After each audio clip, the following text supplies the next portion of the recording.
Hi, I'm Amanda Zieba, a Wisconsin author, and today I want to introduce you to my book, Close Quarters.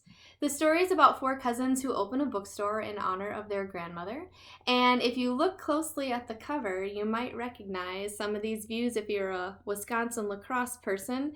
It was created and painted by local artist Rachel Wunsch, and I'm so grateful for this beautiful watercolor cover. Before I read the first chapter to you so you can get to know the characters in the story a little bit, I just want to say that if you are a book club, I would be honored if you read my story, and I would even love to come to your book club if you're local in person when all this COVID chaos is done, or via Skype or FaceTime or Zoom, any of those things. Also, if you're a book club, I do have on my website a list of book club discussion question guides, so if you're the leader of the group, I've taken some of the work out of it for you, and I'd just be so honored if you chose my story. So let's get right to it. Kelly, Lindsay, Mia, and Harper grew up not only as cousins, but as best friends. Kelly's always been the dreamer, and Lindsay the one with all her ducks in a row. Mia claimed the role of wild child the day she was born, and Harper will forever be the baby. Separately, they're flawed, but together the Ames cousins are convinced they can do anything. Then, without warning, their grandmother, the infamous Midwestern literary critic Ingrid Ames, dies. Suddenly, they each find themselves unsure of how to move forward without her guiding presence in their lives. As they attempt to pick up the pieces after the funeral, the cousins come together to open a bookstore in her honor. Unfortunately, their vision for the tribute seems to be jeopardized at every turn.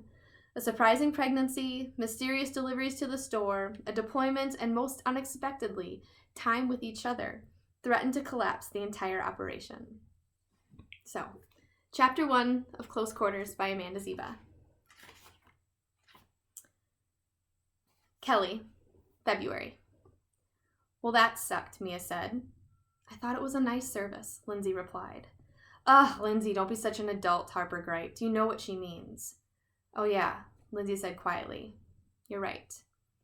The women around the bonfire fell silent, and the question that had been nagging Kelly all day boiled inside her, bubbling its way up her throat and closer to the tip of her tongue. The question had formed as the recessional hymn echoed in the vaulted ceilings of the church rafters. It got a bit louder as the coffin was lowered into the still frozen ground and her toes lost their feeling. It became more insistent as dishes from the family-only luncheon were cleared away and washed, and now, sitting around the bonfire underneath the star-streaked winter sky, Kelly couldn't keep the question inside any longer. Now what? For a minute they gazed into the fire in silence, each cousin lost in her own thoughts, own emotions, own memories.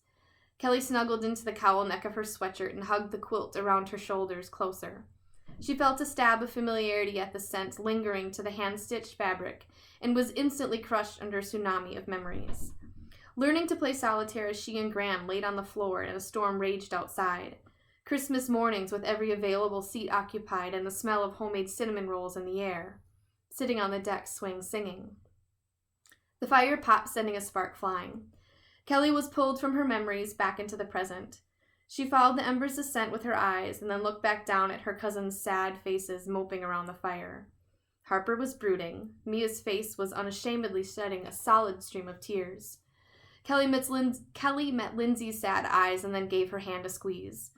As old as Kelly felt a sudden urge of responsibility to cheer them up. Everybody stand up, she said. Go on, fill your glass and then get up.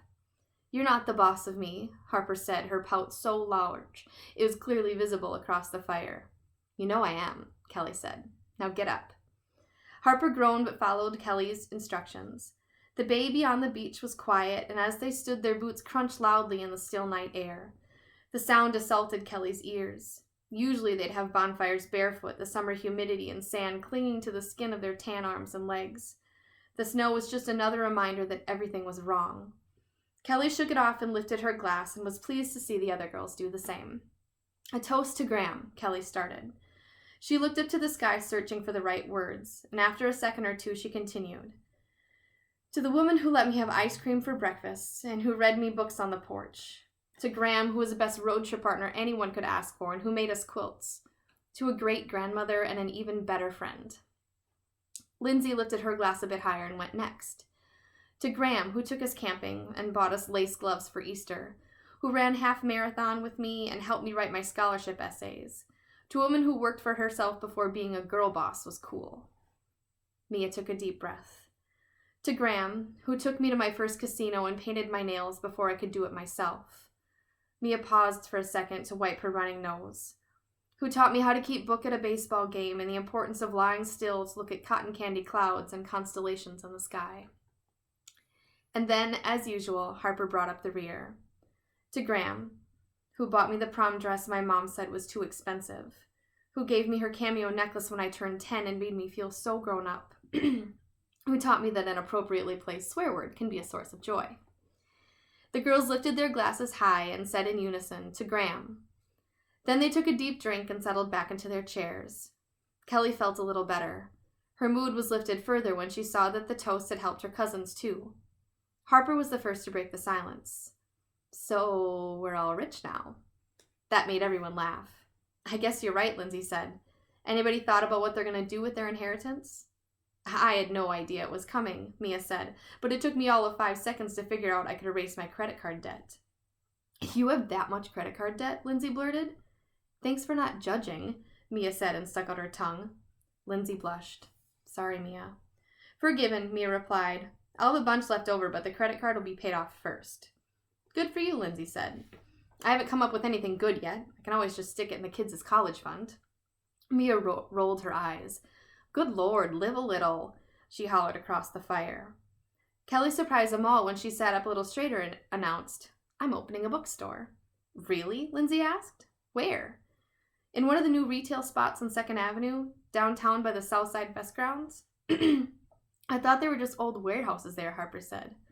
You gotta come home more often, Kelly said. Not anymore.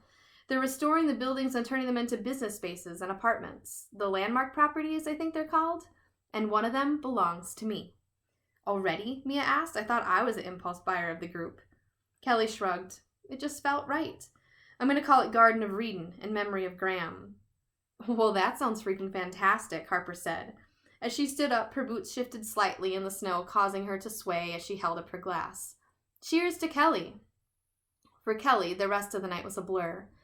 The next day, she couldn't tell her husband what time they doused the fire in snow, climbed the stairs arm in arm, and poured themselves onto their grandmother's couch. She vaguely recalled a few of the neighbors peeking out of their windows as the girls walked up from the beach in the early morning light, singing Ein Prosit at the top of their lungs. But no complaints had been made. Kelly knew the neighbors had loved Ingrid too, and the girls as an extension of her. Everyone grieved in their own way, and Kelly assumed that the neighbors now knew that the Ames girls did it with fire in their eyes and a song in their heart. Lindsay was the first to wake. When Kelly joined her in the kitchen, the scent of cinnamon rolls was already in the air. There was one last batch in the freezer. Lindsay answered Kelly's wordless question. Kelly nodded and then went to brush the hangover off her teeth. When she returned to the kitchen, she saw Harper and Mia wrapped in quilts and seated at the counter. The cinnamon rolls worked their magic quickly, filling their stomachs with sugar and carbs, chasing away the nausea their drinking last night had caused. So, Kelly, a bookstore, huh? Harper asked. Kelly sat up straighter, her face awash in guilt like a toddler caught out of bed. Who told you? She asked. You did, wasty face, Harper said. Kelly looked to Lindsay and Mia, who nodded confirmation. You had a lot of wine, Lindsay said gently. Oh yeah, Kelly said. I did. I am. I've been thinking now that Ramona's in school, I'm ready to work outside the home again, but I don't want to do some part-time night and weekend gig. I want to do something meaningful, something that would give back to the world and be good for our community. Well, go you, Harper said. It came out of her mouth dripping with hungover sarcasm, but Kelly knew deep down she meant the words. Garden of Reading is a great name, Lindsay said. If there were 3 things Graham loved, besides us, it would be books, flowers, and Jesus. Kelly laughed. Those are my thoughts exactly. Kelly took a bite of her cinnamon roll, relishing the sweetness of the sugary frosting and the zing of the cinnamon on her tongue. She hadn't expected to feel so happy the day after her grandmother's funeral. She wondered if she should feel guilty about the excitement the bookstore was building in her chest. She knew her grandmother wouldn't want her to be miserable. It wasn't like she was forgetting her and moving on. It was the opposite. But still, the guilt was there. A little. The rest of her, however, was ready to plant these new seedling bookstore ideas. She couldn't wait to see how they would grow. The cousins spent the next of the day lounging in sweats, sharing memories, and napping. No one wanted to leave, fearing it meant that anything to do with Graham was officially over. Life without her wasn't one they were particularly excited to be a part of. But eventually it was time to go their separate ways. Harper headed back to school in Madison, seemingly dreading her last semester. Mia hit the road about the same time for her 14-hour drive back to Dallas. At least warm weather will be waiting for me, she said as she shivered and gave her cousins hugs goodbye. Lindsay left next, with plans to stop by the funeral home to pick up the picture boards she had created for her grandmother. The task of resorting the photos into appropriate albums was one she said she was not looking forward to. And Kelly left last. As she locked the door behind her, she hoped that this wasn't the end of the golden age. She had been sad when Gramps died, but this felt different. Now there was no one left in the original Ames generation. At least, in her mind, that's how it felt. She knew there were relatives that came before, but they'd had little influence on her. How would she navigate life when the people who had built the foundation of hers were gone? She tried to find a little of the enthusiasm she had felt earlier this morning, and said a silent prayer that this bookstore idea would be one way to carry their grandmother with them. So, if you'd like to know what happens with the 4 Ames cousins and the bookstore and the memory of their grandmothers, I'd love for you to read Close Quarters. You can buy Close Quarters on Amazon, on bookshop.org. Locally, you can find it at Birdie's Bookstore in Holman, and also on my website, where there are lots of links for all of those shopping options. I love this story because it's based on my cousins and myself. It's not true, but there are pieces of all of us in here, and I'd be so honored if you would choose to read it and enjoy it as well. So, until next time, happy reading.